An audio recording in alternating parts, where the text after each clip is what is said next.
আমার পার্সটা দেখেছো? এটা কি আপনার পার্স? হ্যাঁ, এটা আমার পার্স। নিন। এই যে চোর, এই না আপনার পার্স চুরি করেছিল আপনার পকেট থেকে।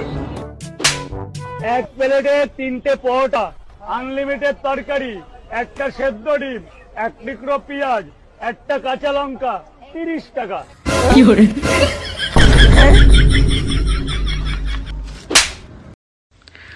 किस कलर की चड्डी पहने हो? बता दो ना।